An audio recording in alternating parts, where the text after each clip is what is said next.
কে ধোকা দিয়েছিল, কষ্ট দিয়েছিল, যে মানুষগুলোকে সে প্রচণ্ড ভালোবাসতো, এখনো ভুলতে পারেনি, সেই মানুষগুলোকে আমি আবারও তার জীবনে ফিরিয়ে দিতে চাই। জানি কাজটা অনেকটা কঠিন, তবুও আমি তার জন্য এতটুকু করতে চাই। সে যেমন আমাকে ভালো রেখেছে, আমিও তাকে ভালো রাখতে চাই। কিন্তু ভয় একটাই, সে যদি তার অতীতের মানুষগুলো ফিরে পেয়ে অয়নকে ভুলে যায়, তখন কি হবে? সে কি অয়নকে ছেড়ে যাবে? সে তো এত কম সময়ের মধ্যে অয়নকে অনেক ভালোবেসে ফেলেছে। সে কি চাইলেই অয়নকে ছেড়ে যেতে পারবে? অর্পিতা অতীতটাকে নাড়া দিতে কেন জানি ভয় হতে লাগলো আমার। থাকুক না তার অতীতগুলো যেমন আছে তেমনই, নাড়া দেওয়ার কি দরকার? আমি না হয় একটু স্বার্থপর হলামই। নিজেকে ভালো রাখার জন্য তো একটু স্বার্থপর হওয়াই যায়, তাই না? অর্পিতা আসার পর থেকেই অয়নকে নিয়ে আমার চিন্তাটা অনেক কমে এসেছে। এই জিনিসটাতে বাবা মা অনেক খুশি হয়েছেন। প্রতিটা বাবা মা তার সন্তানকে সব সময় হাসি খুশি দেখতে চায়। আমি যেমন আমার ছেলেকে সব সময় হাসতে দেখতে চাই, আমার বাবাও তেমনি সব সময় আমার চোখে মুখে আনন্দ দেখতে চায়। অয়ন এখন কথা বলতে শিখে গিয়েছে। কয়েক মাস হবে অর্পিতা অয়নের দায়িত্ব নিয়েছে, বেশি দিন তো হয়নি। এই কয়েক মাসেই অয়ন অর্পিতাকে মা হিসাবে মেনে নিয়েছে। অয়ন তো জানে না যে আসল মা কে তার। যার কাছ থেকে মায়ের আদর পাবে তাকেই তো সে মা হিসাবে মেনে নিতে বাধ্য। অয়ন যখন অর্পিতাকে মা বলে ডাকে, তখন অর্পিতাও অনেক খুশি হয়। আমি লুকিয়ে লুকিয়ে এই দুজন মানুষের ভালো লাগার মুহূর্তগুলো দেখি আর আফসোস করি। এভাবেই যদি অর্পিতা অয়নকে সব সময়ের জন্য মায়ের আদর দিত, তাহলে কতই না সুখের হতো আমার পৃথিবীটা। জানি না কতদিন এভাবে অর্পিতা তার দায়িত্ব পালন করবে। চাকরি দেওয়ার সময় শর্ত ছিল, অয়ন যখন বুঝতে শিখবে তখন তাকে সত্যটা বলে দেয়া হবে। কিন্তু অর্পিতা চলে গেলে তাকে আটকাবো না। অয়ন যখন জানতে পারবে অর্পিতা তার আপন মা না, তার আপন মা তাকে 1 বছর বয়সে ছেড়ে চলে গিয়েছে, তখন অয়নের ভিতরটাতে যে কি হবে, এটা মনে হতেই বুকের ভিতর এক অসহ্য ব্যথা অনুভব করি। তবে স্বস্তির বিষয় এটাই, অয়ন তখন বড় হবে, সব বুঝবে, তাই সে বাস্তবতাকে মেনে নেবে কষ্ট হলেও। 2 মাস পর আমি আমার কাছের একজন মানুষকে অর্পিতার সম্পর্কে খোঁজ নিতে বলেছিলাম। সে খোঁজ নিয়েছেও। ততদিনে অনিমা এখানে চলে এসছে। যখন আমি অর্পিতা সম্পর্কে জানলাম, তখন নিজের অজান্তেই তার জন্য খারাপ লাগতে লাগলো। চোখের এক কোণে জল জমে গেল। অর্পিতা খুব গরিব ঘরের মেয়ে ছিল। সে যখন অনেক ছোট, ঠিক তখনই তার বাবা মা তাকে ছেড়ে না ফেরার দেশে চলে যায়। সে তার মামার কাছেই বড় হয়েছে। অনেক অভাব অনটন তাকে সহ্য করতে হয়েছে। অর্পিতা তার মামার মেয়ের থেকে একটু সুন্দর ছিল, যে কারণে তার মামি তাকে খুব খারাপ চোখে দেখতো, ভালোবাসতো না। তবে তার মামা তাকে অনেক ভালোবাসতো। একসময় সে বড় হলো। সে যখন কলেজে পড়ে, তখন একটা ছেলের সাথে তার রিলেশন হয়ে যায়। ছেলেটার যেহেতু অনেক টাকা পয়সার ছিল, কোনো অভাব ছিল না, তাই অর্পিতা সহজেই তার সাথে জড়িয়ে পড়ে। কারণ অর্পিতা তখন বিশ্বাস করত টাকার চেয়ে এই দুনিয়ায় বড় কিছু নেই। তাই সে যখন দেখলো এত ধনী পরিবারের একটা ছেলে তাকে ভালোবাসতে চাইছে, তখন সে আর না করলো না, কারণ সেও একটু বিলাসিতা চায়। অর্পিতা ছেলেটার প্রতি এতই দুর্বল ছিল যে সে যখন যা বলতো অর্পিতা তাই করত। হঠাৎ করেই ছেলেটা অর্পিতার সাথে শারীরিক সম্পর্ক করার জন্য উঠে পড়ে লাগলো। তবে এই বিষয়টাতে অর্পিতা খুব শক্ত ছিল, তাই সে রাজি হলো না এবং বলল, যা হবে সব বিয়ের পরে, বিয়ের আগে এসব করা যাবে না। অর্পিতাকে যখন ছেলেটা গোপনে বিয়ে করলো, তখন আর অর্পিতার কোনো সংশয় থাকলো না। সে ছেলেটার মন রক্ষার জন্য ফিজিক্যালি রিলেশনও করলো। অর্পিতা ভাবলো, বিয়ে যখন করেছি তখন এটা করাই যায়, তাই সে এত কিছু ভাবলো না এটা নিয়ে। কিন্তু কয়েক মাস পর যখন সে বুঝতে পারলো সে মা হতে চলেছে, তখন তার খুশির সীমা রইল না। কারণ জীবনে সে সন্তানের জননী হবে, এর থেকে খুশির সংবাদ আর কি হতে পারে। কিন্তু এই সন্তানের বাবাকে এটা তো কেউ জানে না, সবাইকে তো জানাতে হবে। হাসানকে যখন সবকিছু বলল, তখন হাসানের মাথায় যেন আকাশ ভেঙে পড়ল। অর্পিতা হাসানকে চাপ দিতে লাগলো তাদের বিয়ের ব্যাপারটা সবাইকে জানাতে। আর এদিকে হাসান অর্পিতাকে চাপ দিতে লাগলো সন্তানটা নষ্ট করার জন্য। অর্পিতা সফল না হলেও হাসান ঠিকই সফল হলো। অর্পিতাকে সে মেনে নিল না, বরং অর্পিতার পেটের বাচ্চাটাকে সে মেরে ফেললো।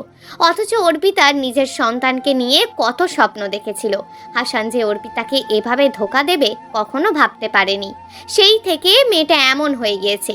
অনেকেই জেনে গিয়েছিল অর্পিতার বাচ্চা নষ্ট করার ব্যাপারটা। হাসানের কথা সবাইকে বলেছিল, কিন্তু কেউ বিশ্বাস করেনি। আর হাসানের বিরুদ্ধে কোনো ব্যবস্থাও নেওয়া হয়নি, কারণ হাসানরা অনেক প্রভাবশালী, টাকা পয়সারও কোনো অভাব ছিল না। অর্পিতাকে সবাই ঘৃণার চোখে দেখতে লাগলো। এক সময় তার মামির ওপর বিরক্ত হয়ে তার মামা নিজেই তাকে বাড়ি থেকে বের করে দিল। এরপর কিছুদিন তার খালার বাসায় ছিল, সেখানেও সে খুব ভালো ছিল না। কেউ তাকে বসিয়ে বসিয়ে খাওয়াতে চায় না। ঠিক তখনই আমার সাথে তার সাক্ষাৎ হয়ে যায়। অর্পিতার অতীতটা আমি কখনো নাড়া দিতে চাইনি, কিন্তু যখন তার অতীত জানলাম তখন অনেক খারাপ লাগার মাঝেও ভালো লাগলো এটা ভেবে যে অর্পিতার যাওয়ার কোনো জায়গা নেই। সে অয়নের কাছেই থেকে যাবে সব সময়ের জন্য, অয়নের মা হয়ে। অয়ন যেমন তার হারানো মায়ের আদর পাবে, অর্পিতাও তেমন তার হারিয়ে যাওয়া সন্তানকে পাবে। অফিসে বসে অয়ন আর অর্পিতার কথা ভাবছিলাম। কেন জানি অয়নের সাথে সাথে অর্পিতা মেয়েটাকে নিয়েও ভাবতে অনেক ভালো লাগার কারণটা আমার কাছে অজানা। হঠাৎ করেই দেখলাম অনিমার মেসেজ দেখে কিছুটা থমকে গেলাম। সে আমার অফিসের দ্বিতীয় তলায় বসে আছে। আমি তার মেসেজ পাওয়ার কিছুক্ষণ পরই তার সাথে দেখা করলাম। চেহারাটা আগের মতোই আছে, তবে কিছুটা শুকিয়ে গেছে, অনেক সুন্দরও হয়েছে। তবে আমি সেদিকে নজর দিলাম না। প্রায় 1.5 বছর পর দেখা, তাই ভদ্রতার খাতিরে বলতে হলো, কেমন আছো? জবাবে অনিমা বলল, ভালো আছি। অয়ন কেমন আছে? ভালো আছে। কেন এসেছো? তুমি তো বলেছিলে এই শহরে এক ছাদের নিচে চাকরি করলে তোমার কোনো সমস্যা হবে না, তাই আমি ট্রান্সফার হয়ে এখানে এসেছি। আমি আবার আমার সংসারে ফিরতে চাই। চাইলেই কি সব ফিরে পাওয়া যায়? তুমি অনেক দেরি করে ফেলেছো। যেই সময়টাতে তোমাকে অনেক প্রয়োজন ছিল, সেই সময়টাতে তুমি আমার সঙ্গ দাওনি। যেই সময়টাতে আমার সন্তানের একজন মায়ের দরকার ছিল, সেই সময়টাতে তুমি তার মা হয়েও তাকে ছেড়ে চলে গিয়েছিলে। তখন আমার সন্তানের বয়স ছিল মাত্র 1 বছর। এখন তো আমার আর তোমাকে দরকার নেই। আমি তোমাকে ছাড়াই ভালো থাকতে শিখে গিয়েছি। আমার সন্তানেরও তোমাকে দরকার নেই। তুমি তো বলেছিলে তোমার কাছে আসলে তুমি মেনে নেবে, সেজন্যই তোমার কাছে এসেছি। আমি এখন তোমাদের সাথে থাকবো বলেই সব ভুলে তোমার কাছে চলে এসেছি। আমি আমার ছেলেটাকে যে 1 বছর মায়ের আদর দিতে পারিনি, সেটা এখন দিতে চাই। তখন বলেছিলাম কারণ পরিস্থিতি ভিন্ন ছিল, কিন্তু এখন পরিস্থিতিটা আমার অনুকূলে। আর তুমি যে আরও বিলাসিতার জীবনযাপনের জন্য আমার কাছে আসুনি, এটার গ্যারেন্টি কি আছে? কারণ তুমি জানতে পেরেছো আমার বাবা আবার আমাকে তার বাসায় নিয়ে গিয়েছে। আমার বাবার একমাত্র সন্তান আমি। তুমি অভাবের দোহাই দিয়ে, নিজের কেরিয়ারের দোহাই দিয়ে আমাকে ছেড়ে চলে গিয়েছিলে, কিন্তু যখনই জানতে পারলে চাকরি করে তুমি যেভাবে বেঁচে থাকতে পারবে, তার থেকে শতভাগ আরামায়েশে আমার কাছে বেঁচে থাকতে পারবে, ঠিক তখনই তুমি চলে আসলে। বিষয়টা তো এমনও হতে পারে, তাই না? আর সবচেয়ে বড় কথা কি জানো? অয়ন তার নতুন মা খুঁজে পেয়েছে। তুমি জন্ম দিয়েও অয়নের মা হতে পারোনি, কিন্তু কেউ একজন আছে যে মানুষটা জন্ম না দিয়েও অয়নের মা হয়ে উঠেছে। অয়ন জানে না কে তাকে জন্ম দিয়েছে। বড় হয়ে যখন জানবে তুমি তাকে ছেড়ে চলে গিয়েছিলে, তখন তোমার প্রতি ওর ঘৃণা ছাড়া ওর মনে আর কিচ্ছু থাকবে না। আর আমি চাই না কোনো সন্তান তার মাকে ঘৃণা করুক। আমি আমার সন্তানের জন্য মা পরিবর্তন করতে পারবো না। সে এখন যাকে মা হিসাবে জানবে, ভবিষ্যতেও সেই তার মা থাকবে। আর ভুলেও কখনো আদালতের সাহায্য নিয়ে আমার ছেলেকে আমার কাছ থেকে নিয়ে যাওয়ার চেষ্টা করো না। তুমি সফল হতে পারবে না, কারণ সবাই জানে তুমি তোমার সন্তানের সাথে কি করেছিলে। আর টাকার সাথেও পেরে উঠবে না, জানোই তো টাকার অনেক জোর, অন্তত এইসব কোর্ট কাচারির বিষয়ে। অনিমা চলে যায়। তার চোখের পানিটাও আমার সিদ্ধান্ত বদলাতে পারেনি। সে যখন চলে যাচ্ছিল তখন তার চোখে মুখে স্পষ্ট অনুতাপ দেখতে পাচ্ছিলাম। আমি জানি না তার শেষ পরিণতি কি হবে, তবে আমার তাকে এভাবে দেখে খারাপ লাগছিল। তবে সত্য এটাই, আমি তাকে এর থেকে ভালোও দেখতে পারি না। বাসায় যাওয়ার সাথে সাথে মা আমাকে ডেকে নিয়ে বলল, তোর জন্য একটা মেয়ে দেখেছি। অনেক কষ্টে মেয়েটাকে রাজি করিয়েছি। মেয়েটা তোর ছেলেকে মেনে নেবে। এইবার কিন্তু আর না করতে পারবি না। মেয়েটাকে আমার আর তোর বাবার অনেক পছন্দ হয়েছে। মায়ের কথাটা শুনে আমি চুপ হয়ে গেলাম। কিছু বলার মতন ভাষা খুঁজে পেলাম না। ঠিক তখনই মা আমাকে বলল, তোর জন্য কাকে পছন্দ করেছি সেটা না জেনে এরকম মুখ বানালি? অর্পিতাকে রাজি করিয়েছি। আমি আর তোর বাবা তোর অতীত সম্পর্কে সব বলেছি। আমরা তোকে সুখী দেখতে চাই। তুই যখন অয়ন আর অর্পিতাকে একসাথে খেলা করতে দেখিস তখন তোকে পৃথিবীর সবচাইতে সুখী মানুষ মনে হয়। তাই মেয়েটাকে সারা জীবনের জন্য এই বাড়িতেই রেখে দিতে চাই। আমি নিজের অজান্তেই মাকে জড়িয়ে ধরলাম। মা কানে কানে বলল, যা, এবার মেয়েটার কাছে যা, গিয়ে একটু রোম্যান্টিক হওয়ার চেষ্টা কর। অর্পিতা অয়নের সাথে খুনসুটি করছিল। আমাকে দেখে কেন জানি সে লজ্জা পেল। এর আগে এমনটা হয়নি কখনো। আমি কোনো রকম ভনিতা না করে বললাম, বাবা মা কিছু বলেছে আপনাকে? না তো, কি বলবে? কিছুই বলেনি? না, শুধু বলল এই বাড়িতে সারা জীবনের জন্য থেকে যেতে। আপনি কি বলেছেন?